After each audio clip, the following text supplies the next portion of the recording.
স্টোরিটার আগের পার্টে মানে ফার্স্ট পার্টে কোনো রেসপন্সই পাইনি কারোর। দুই একজন হয়তো বলেছো যে নেক্সট পার্ট চাই, হয়তো ভালো লেগেছে, অনেকেরই হয়তো ভালো লাগেনি। তো তোমরা যদি না দেখো ভালো কি করে লাগবে বলো? তো দেখো, ভালো লাগবে আশা করছি। অনেক টুইস্ট আছে স্টোরিটাতে। জাংকুক দ্রুত ওনার হাত থেকে নিজের হাতটা ছাড়িয়ে নিল আর তারপর গম্ভীর গলায় বলল, এটা সম্ভব নয়, আমাকে ক্ষমা করবেন, আমি কোনো মানুষকে বিয়ে করতে পারবো না। জাংকুকের এমন কথাতেও যেন এখনো কারোর হুঁশ ফিরল না।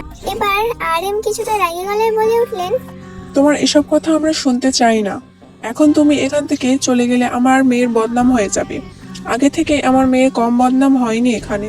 তোমাকে এখান থেকে হয় আমার মেয়েকে বিয়ে করতে হবে, নইলে এখান থেকে এক পাও বাইরে যেতে পারবে না তুমি। দরকার হলে সকালে পুলিশ নিয়ে এসে তার হাতে তুলে দেবো তোমাকে। জাংকুক এবার চুপ হয়ে গেল, কিছু বলল না। কিছুক্ষণ মাথা নিচু করে থেকে চোখ বন্ধ করে কিছু একটা ভাবল। তারপর মাথা উঁচু করে সকলকে উদ্দেশ্য করে বলল, আচ্ছা ঠিক আছে, আমি আপনার মেয়েকে বিয়ে করতে রাজি, কিন্তু আমার একটা শর্ত আছে। ওকে রাজি হতে দেখে সকালের মুখে যেন হাসি ফুটলো। RM দ্রুত বলে উঠল, বলো কি শর্ত তোমার? আমি সব শর্ত মানতে রাজি আছি, শুধু আমার মেয়েটাকে খুশি দেখতে চাই। তখন জাংকুক বলে উঠল, আমি ওকে বিয়ে করবো ঠিকই, কিন্তু বিয়ের পর এক মুহূর্ত এখানে দাঁড়াবো না, রাতেই ওকে নিয়ে চলে যাবো নিজ গন্তব্যে। ওর কথা শুনে এবার আরামের মুখটা কালো হয়ে গেল। সে কি বলবে বুঝতে পারছে না। তাকে চুপ করে থাকতে দেখে তের দাদি এবার তার কানের কাছে মুখ নিয়ে আস্তে আস্তে বলল, রতন, ওর কথা মেনে নে বাবা, নইলে ও চলে গেলে তোর মেয়েটার বদনাম হয়ে যাবে যে। এ মেয়েকে আর কোথাও বিয়ে দিতে পারবি না। দেখছিস তো মেয়েটার অবস্থা, আর ছেলেটিকে দেখে মনে হচ্ছে সে কোনো সম্ভ্রান্ত পরিবারের ছেলে। আমাদের দেখে সে সুখেই রাখবে, আর কিছু ভাবিস না। আরাম চিন্তায় পড়ে গেল, কি করবে কিছুই বুঝতে পারছেন না তিনি। কিছুক্ষণ গম্ভীর হয়ে চুপ করে থেকে রইলেন। কি করা যায় তা ভাবতে লাগলেন। তখনই খেয়াল করলেন পিছনে সবাই কানাঘুষা শুরু করছে আর সবাই দেখে দোষারোপ করছে। তিনি আর কোনো কিছু না ভেবে উত্তর দিলেন, ঠিক আছে, আমি তোমার শর্তে রাজি, কিন্তু তোমাকে কথা দিতে হবে তুমি আমার মেয়েকে কখনো কষ্ট দেবে না, তাকে সবসময় আগলে রাখবে, সুখে রাখবে। তোমাকে আমি চিনি না জানি না, এমন অচেনা একটি ছেলের হাতে নিজের মেয়েকে তুলে দিতে একজন বাবা হিসেবে প্রচুর কষ্ট হবে আমার। তবুও তোমার চেহারা দেখে তোমার বিশ্বাস করে আমার মেয়েটিকে তুলে দিব। আশা করি তুমি সে বিশ্বাসের অমর্যাদা করবে না বাবা। জাংকুক কিছু একটা ভেবে বাঁকা হাসলো, তারপর শান্ত গলায় উত্তর দিল, আপনার মেয়ে কোনো ক্ষতি হবে না, সে সুখে থাকবে, কথা দিচ্ছি। এখন সময় নষ্ট না করে তাড়াতাড়ি বিয়ের ব্যবস্থা করুন, আমি এখানে বেশিক্ষণ থাকতে পারবো না, ওকে নিয়ে রাতেই চলে যাব। RM আর দেরি না করে দ্রুত পাশের বাড়ি থেকে একজন ইমানকে ডেকে বিয়ের ব্যবস্থা করতে লাগলেন। এদিকে তের জ্ঞান ফেরানো হয়েছে। চারিদিকে সবার বিয়ের আয়োজন দেখে সে কিছুই বুঝতে পারল না। জাংকুক অন্য রুমে যাওয়ায় তে তাকে এখনো দেখেনি। কি হচ্ছে কিছুই মাথা ঢুকছে না তার। সবাই তাকে সাজাতে ব্যস্ত। 1 ঘন্টার সময় এর মাঝে সবকিছু কমপ্লিট হয়ে গেল। তাতেই দুজনের বিয়ে পড়ানো হলো। তে না চাওয়া সত্ত্বেও বিয়ে করতে বাধ্য হতে হলো তাকে। সে জানে না কার সাথে তার বিয়ে হলো, আর হঠাৎ কি থেকে কি হয়ে গেল সে কোনো কিছু বলার সুযোগটাও পেল না। কেউ তাকে কিছু জিজ্ঞেসও করলো না। বিয়ে পড়ানো শেষে যখন দুজনকে একসাথে করা হলো তখন জাংকুকের দিকে ফিরে তাকালো তে। নিজের স্বামীকে দেখে যেন সে এক নজরে প্রেমে পড়ে গেল তার।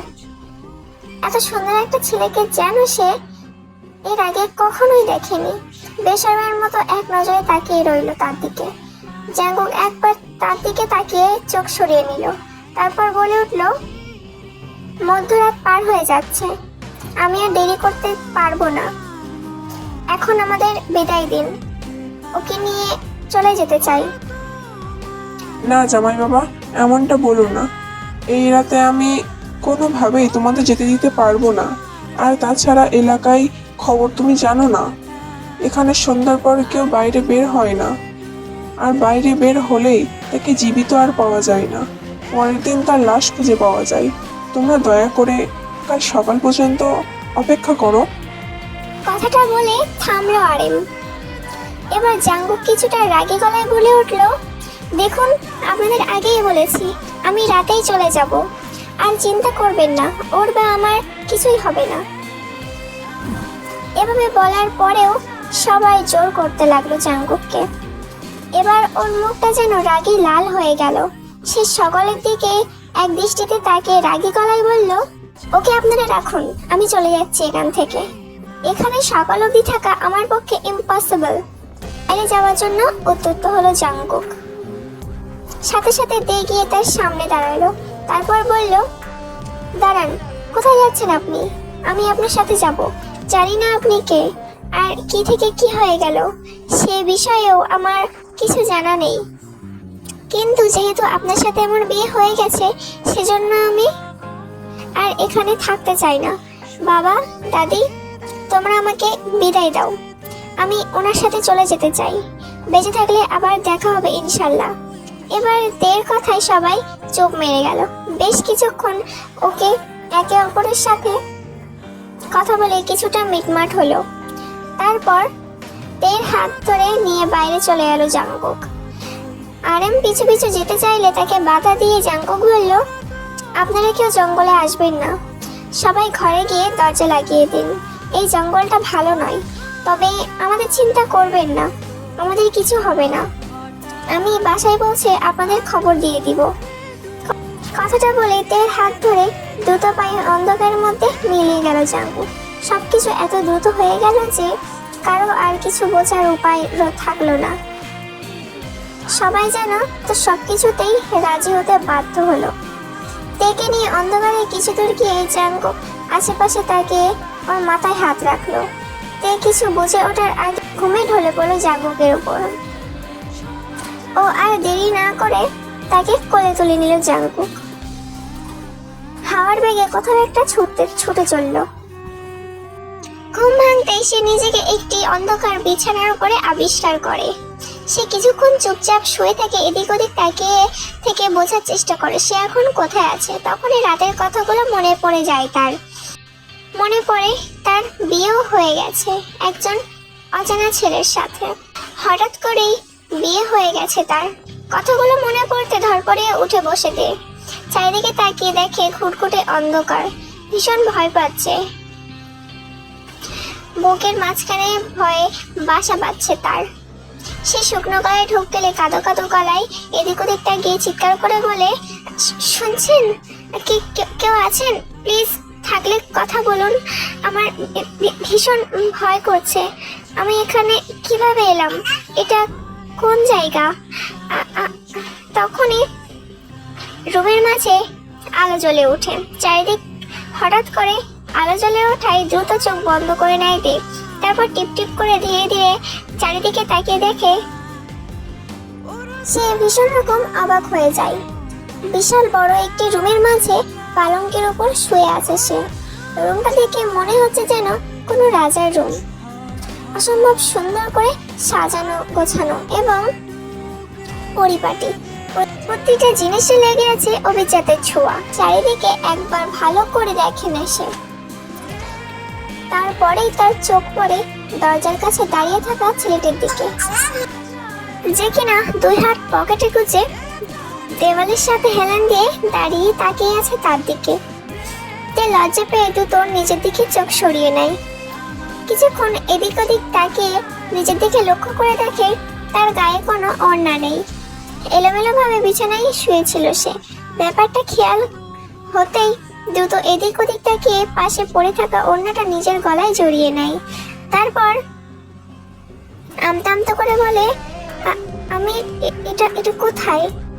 কোন জায়গা এটা? আমি তো কিছুই বুঝতে পারছি না।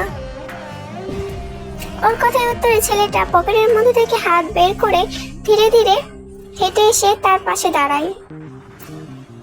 পা থেকে মাথা পর্যন্ত ভালো করে তীক্ষ্ণ নজরে দেখে নেয় ওকে। তে একবার মাথা তুলে ছেলেটিকে দেখে তাকে আবার নতুন করে প্রেমে পড়ে যায়। গতকাল রাতে যেমন দেখেছিল তার চাইতেও যেন আরো বেশি সুন্দর লাগছে দেখতে এখন তাকে। মাথায় কোনো হুডি নেই, গায়ে সিম্পল একটা কালো রঙের টি শার্ট পরা। অনেক কিউট লাগছে দেখতে তাকে। থপথপে গায়ের রং সাদা, সাথে কালো রঙের টি শার্ট যেন আরো বেশি ফুটে উঠেছে। একে এভাবে হা করে নিজের দিকে তাকিয়ে থাকতে দেখে জাংকুক ওর পাশে এসে দাঁড়ায়। গম্ভীর গলায় বলে, এটা আমার বাড়ি, এখানে শুধু আমি থাকি, আর আজ থেকে তুমিও এখানে থাকবে আমার সাথে। আমাকে ভুলে যাওনি নিশ্চয়ই? গতকাল রাতে আমার সাথে বিয়ে হয়েছে তোমার, সেই হিসাবে আমি তোমার স্বামী। তে মাথা এদিক ওদিক নাড়িয়ে বলে, জি আমার মনে আছে, কিন্তু আপনি আসলে কে? আর বাবা মা কেন হঠাৎ করে আমার সাথে আপনার বিয়ে দিয়ে দিল? আমি তো এর আগে আপনাকে কখনো দেখিনি। তখন জাংকুক বলে, প্রথমত আমি যাই হই না কেন, এখন আমি তোমার বর আর তুমি আমার বউ, তাই এ পরিচয়টুকুই যথেষ্ট। আর যদি আমার নাম জানতে চাও তাহলে শোনো, আমার নাম জিও জাংকুক।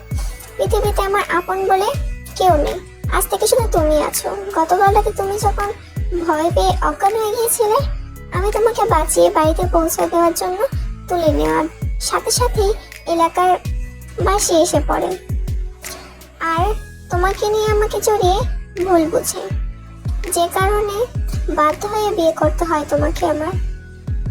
এটুকু বলে থামলো জাংকুক।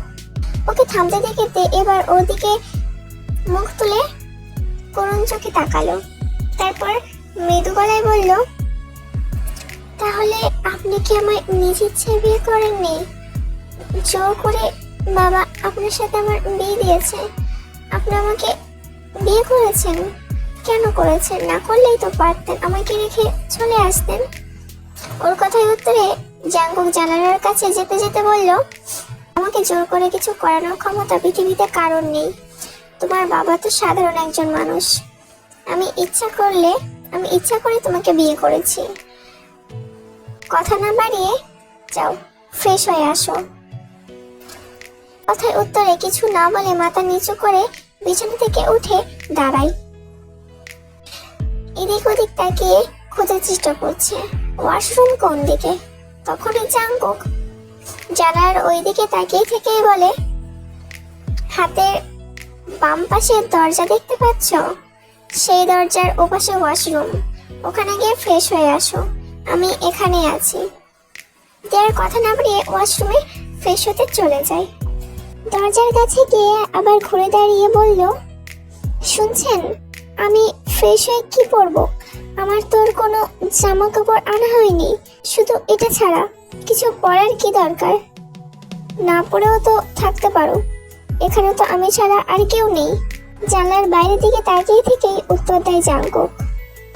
ওর মুখে এমন উত্তর শুনে অস্বস্তিতে পড়ে যাইতে থতমত খেয়ে বলে, মানে কি বলছেন আপনি এসব? জাংকুক ওর দিকে ঘুরে দাঁড়ায়, গম্ভীর গলায় বলে, কিছু না, মজা করছিলাম। তুমি ওয়াশরুমে যাও, আমি তোমার পোশাকের ব্যবস্থা করছি। তে আর কথা না বাড়িয়ে চুপচাপ ওয়াশরুমের মধ্যে ঢুকে যায়। দরজা লাগাতে যেতেই হঠাৎ দরজায় টোকা দেওয়ার শব্দ পায়। সে দরজা খুলে বাইরে তাকিয়ে দেখে জাংকুক হাতে একটি পোশাক নিয়ে দাঁড়িয়ে আছে।